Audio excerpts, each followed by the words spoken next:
donc noonu la ñuy ñëwee ci chronique du jour ak Pape Sané Pape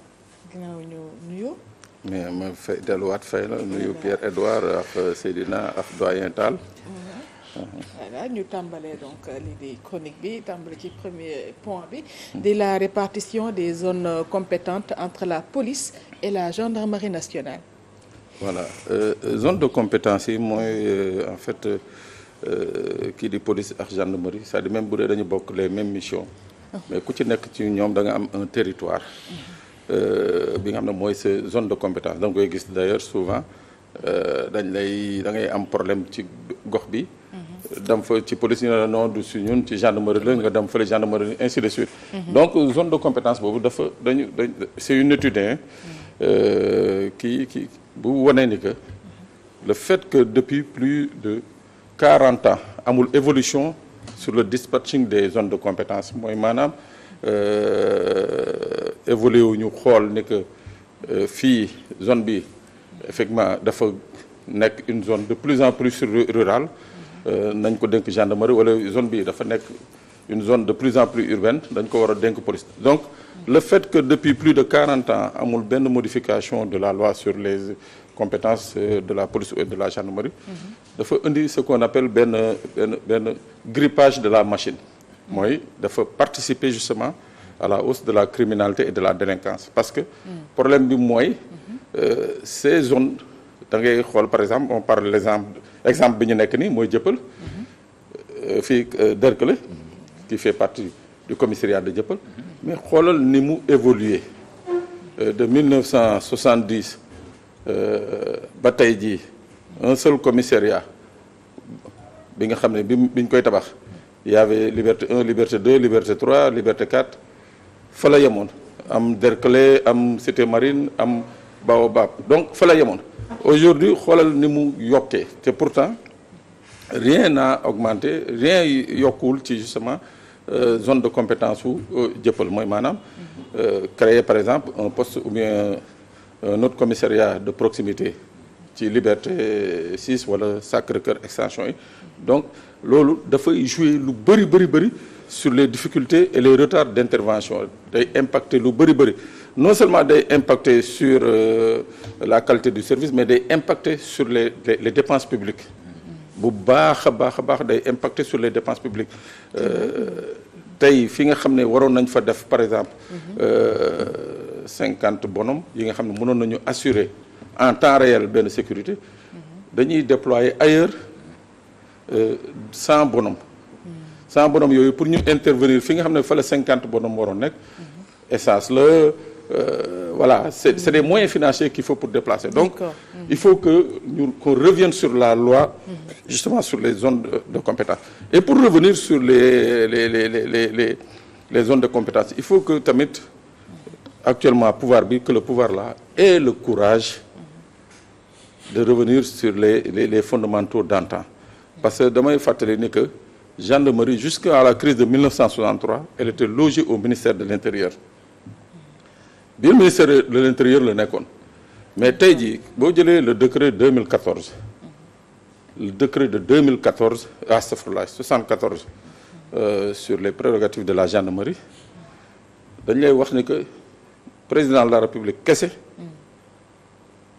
ou le ministre des forces armées ñoo mun a joxe ordre gendarmerie pour mu génn ñu ne la toute autre autorité da ngay ñaan wala nga def une réquisition donc alors que tey police ak gendarmerie ñoom ñaar ñoo bokk mission de service public et de sécurité publique maanaam ñoom tey jii ñoo bokk mission ci aar sénégalais yi ci biir réew mi mais kii nga xam ne moo yore sécurité biir réew mi c'est le ministre de l'Intérieur mais ministre de l'Intérieur mënul tàppe ci gendarmerie c'est-à-dire mënul jox ordre gendarmerie lu dul moom dafa ñaan donc il y a une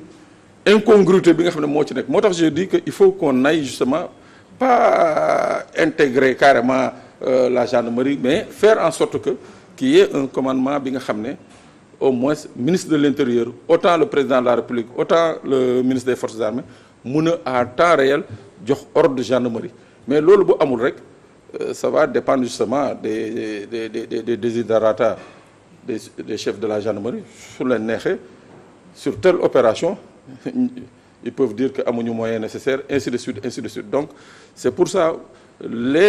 pour aller vers la modification des zones de compétence, il faut que le décret de 74 boobu ñu revoir ko, parce que c'est un décret bi nga xam ne qui limite les pouvoirs du ministre de l'Intérieur quant à l'intervention de la gendarmerie dans les opérations de sécurité publique. D'accord. ñu ñëw ci beneen point donc di wax ci collecte des renseignements. Le départ de l'armée française est-elle un danger? Merci Fatou. En fait, c'est un sujet parce que c'est d'actualité. Armée française day dem, armée française du dem, armée française day dem. Mais c'est-à-dire il faut que déjà ñu tegaat le contexte de la présence militaire française au Sénégal, particulièrement en Afrique. C'était à l'aube des indépendances. Il fallait que d'abord njiit yi nga xam ne ñoo fi nekkoon jàppale dëkk mel ni Sénégal ñoo indépendance. Il fallait d'abord que France gën leen jëmmal gën leen dëggal parce que c'était une période doyen xam naa est témoin de l'histoire. C'était une période bi nga xam ne pratiquement tous les nouveaux pouvoirs yi nga xam ne ñoo installé woon à l'aube des indépendances ñoom ñëpp ils ont fait l'objet de coup d'État. Donc pour éviter yooyu on avait anticipé signé ce qu'on appelle des accords de défense. Accords de défense yooyu dafa ci bokkoon lenn mooy assistance bilatérale, intervention en cas d'attaque extérieure, ba pare formation ak maanaam lépp tout ce qui est lié à la coopération yooyu mooy nekkoon les accords de défense de 1960. Après ñuy évoluer je crois que ñun suñu première évolution c'était en 1974 avec Léopold Sédar Senghor bu commencé woon di rejeter un peu la présence militaire française. Donc je crois que j'ai là la note du Sénat français de 1974 bi nga xam ne ñoom je sais pas si je l'ai toujours, voilà mu ngoog c'était en date du 10 décembre 75 où à l'époque le Sénégal sous Léopold Sédar Senghor avait demandé qu'on revoie un peu ces accords de défense. Sénat français daal di convoqué woon benn assemblée pour justement aller vers le sens de la réduction de la présence française. Voilà, c'était en 1975, mais le rapport est rendu public en 1975. Donc ci noonu nañu doon wax ci affaire construction navale ak présence de la marine française et des bâtiments français au Sénégal, ainsi de suite, ba pare réduire un peu seen champ d'intervention. Après avec Abdou Diouf ba ci Ablaye Wade foofu nañu ñëw ci li ñuy wax justement la deuxième révision des accords de défense mooy mu tombek jamono jooju France nekk ci benn crise bi nga xam ne il fallait que ces bases qui leur coûtaient plus de 300 millions annuellement, que bases yooyu 300 millions d'euros je dis que ñu xool nu ñuy génnee bases yi quoi. Donc ci sur la même veine la ci Sénégal profito fexe ba ñu retrocéder que la base du 23e BIMA avec une réduction des effectifs qui était de 1200 ñëw ba 300. Mais 2012 entre les deux tours de la présidentielle française, Macky Sall fraîchement élu dem France daal di renouveler waat les accords de défense. Mais comme bu ñu waxee accord de défense day choqué, ils ont mis partenariat militaire. Alors ci partenariat militaire boo xoolee ci préambule partenariat militaire boobu tu comprends que il y avait une mainmise de la France au Sénégal. Partenariat boobu qu'est-ce que ça disait? ñu ne d'abord day faciliter la présence de l'armée française au Sénégal. Mais du ñu yem ci Sénégal, mais day faciliter également à partir du Sénégal ñu am un survol, une surveillance aérienne du Sénégal au Niger. C'était déjà en 2012 ñoom ils étaient déjà dans cette logique-là. Boo gisee ma rappeler ce pan de l'histoire parce que c'est pour le sujet renseignement. Donc français ils avaient compris que présence physique bi nii soxlawul muy bëri mais avec peu de matériel et avec beaucoup de matériel et peu d'hommes mun nañ fi def mission bi nga xam ne moom nañ doon def mooy justement la collecte le traitement et peut-être le partage de renseignements avec tey jii la question est de poser mooy armée française dañuy dem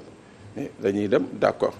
mais qu'en sera-t-il de ce qui nous lie mooy maanaam mooy renseignement yi nga xam ne régulièrement France da ko doon partagé ay dëkk yu mel ni Sénégal et dëkk yu mel ni Côte d'Ivoire et dëkk yu mel ni Guinée c'est là où se pose le problème c'est vrai que nag le Sénégal a réussi une opération bi nga xam ne beaucoup de pays au monde sont venus le calquer ici mooy l'unicité dans la communauté du renseignement ça le Sénégal a réussi avec la délégation générale au renseignement amul c'est une première au Sénégal ñu dajale toute la communauté du renseignement autour d'une délégation c'est la première fois et dafa réussir mais loolu noonu malgré cette réussite il y a ce qu'on appelle des couacs des tares mooy que tey ka nga xam ne moom il a la possibilité de survoler ton territoire il a la possibilité par satellite de surveiller il a la possibilité à partir de Dakar de lancer des drones ñu dem ba Niger dellu si kooku c'est un partenaire stratégique c'est quelqu'un ki nga xam ne sa biir dëkk je l'ai dit souvent dernière fois à Penco kooku moo la gën a xam sa dëkk kooku moo la gën a xam sa dëkk mais kooku nag soo demee bay tàggali koog moom dafa am ay préalables yi nga xam ne il faut que nga teg ko il faut pas qu'on entre non il faut pas qu'on entre dans le populisme gis nga il faut le dire aujourd'hui la situation du Mali du Niger ak du Burkina aurait pu être meilleure su doon dañ ko préparer la sorte c'est vrai que préparer nañ ko à leur façon mais je dis que quelqu'un ki nga xam ne qui a fait 200 ans de présence sur ce territoire am na li nga xam ne moo la ko gën a xam moo la ëpp moyen et ça il faut qu'on ait la franchise de le reconnaître quelle que soit la qualité de nos hommes de nos organisations dafa am li nga xam ne c'est une réalité sunu officiers yu bëri fu ñu leen former France je dis pas qu'ils sont redevables à la France mais il y en a beaucoup qui étaient redevables à la France il y en a beaucoup seen plan de carrière ça se faisait à partir de Paris ba ñuy nekk général waaw ba ñuy nekk général leur plan de carrière se décidait à Paris donc kooku noonu ma ne boo leen di séparer wu dafa am la nga xam ne tey jii monde bi ni muy doxee mooy les gens ont besoin de renseignements frais le renseignement frais mooy la nga xam ne moo lay permettre nga éviter yenn yi donc moo tax ma ne oui aucun pays au monde ne va accepter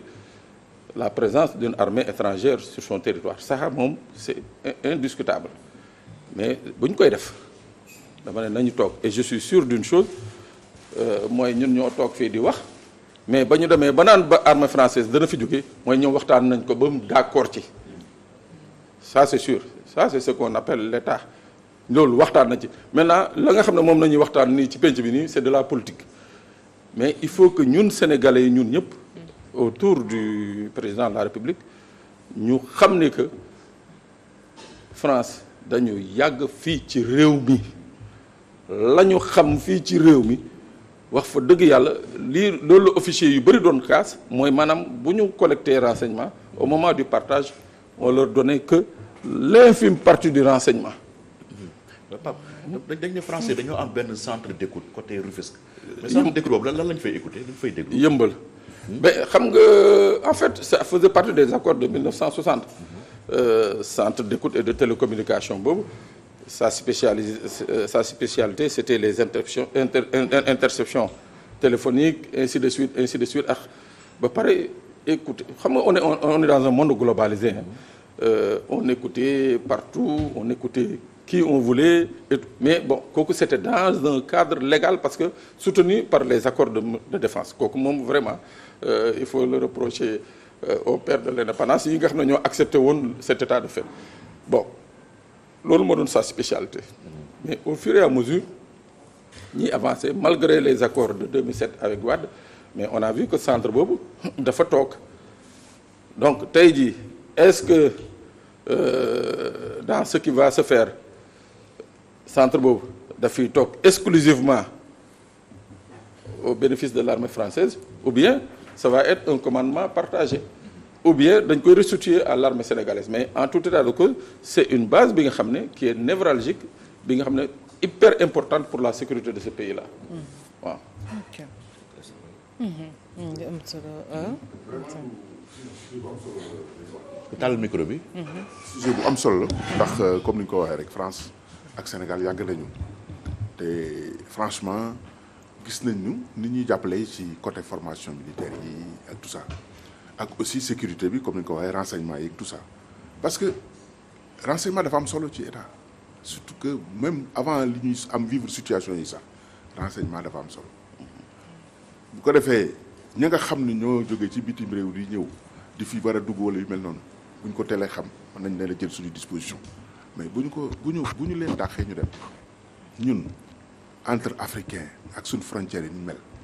mais mën nañ am problème jihadistes yi gis nañu ni ñuy duggee ci yeneen mais dañuy jékki-jékki benn précision benn sommet des services de renseignement à Ouagadougou président Macky Sall bi ñu ko laajee dafa ne leen man sama dëkk j'ai un problème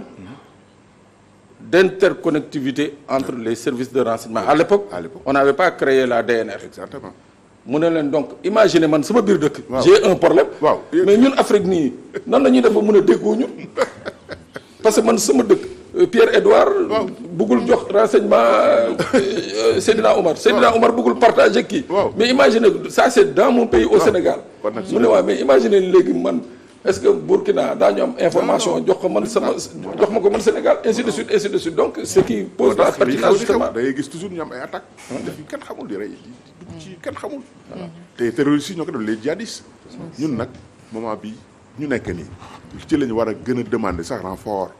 pour que ñu gën a sécuriser suñuy ay frontières sécuriser aussi sunu réew parce que aussi bala nga naan nam da nga fee ne réew yooyu nga xam ni baxuma la dara sax mais présence française am na ci lu bari lu ñu mën a dimbali parce que léeg-léeg ñu am ay problèmes d'intervention par exemple leen bateau le Joola bu ñu ci teroon impliqué les français peut-être que bateau bi du suux mais ñan lañ ko joxoon ñoo sàggan ba bateau bi suux comme ça sans assistance ñëpp xam nañu dara te bu doon France bu la fekkoon ne dugaloon nañ ci loolu man Sandaga bi muy nag marine française franchement man daal pour man c'est prématuré nañu discuter nag wax li ñu bëgg xool nu ñu mën a renégocier suñuy kéeg ñoom mais bu ñu leen bàyyi ñu dem te aussi France luñ ko teg dana ko teg parce que amatul fenn fu mu jëm Sénégal la dese te Sénégal buñ leen ko xañee ñoom bu fekkee ñun am nañ yenn problème dutuñ fi ñëw te ñun bëgg nañu ubbeeku bëgg nañu am ay touristes bëgg nañu am aussi yenn développement yi te loolu mënuñu ko am lu dul ñu am une présence française ci sama amoon na mooy le foncier aussi ñoom seen base fi ñu nekk quand viendra-t-il du foncier en tout cas on a vu sous Wade comment ils se sont partagés le foncier je sais pas ici comment ils vont faire séddoo nañu dañ ko séddoo bu gaaw a gaaw dañ ci xaaraat inchallah Pape Sané non prochaine fois on va revenir sur les cortèges officiels du président de la République mais qui cause énormément de désagrément au Sénégalais quoi. D'accord. Vraiment ce cortège là on n'en a pas besoin. te boo xoolee les Français Pape Sané les inchallah Français xoolee seen cortège président Macron buy déplace benn oto wala ñaari oto premier ministre mais ñun mais non on fait du président un monarque c'est quoi ça d'accord nañ ci ñëw largement donc ci jaajëfal bu baax Pape Sané oui mais je te jure que man damay dem Louga mais dama mujjee demi tour parce que mënoo dem on te bloque sur plus de 2 heures de temps. voilà nañ ci ñëw largement kon Pape Sané la jaajëfal bu baax Pierre-Edouard Faye merci à Moustapha Tall votre invité merci à Seydina Omar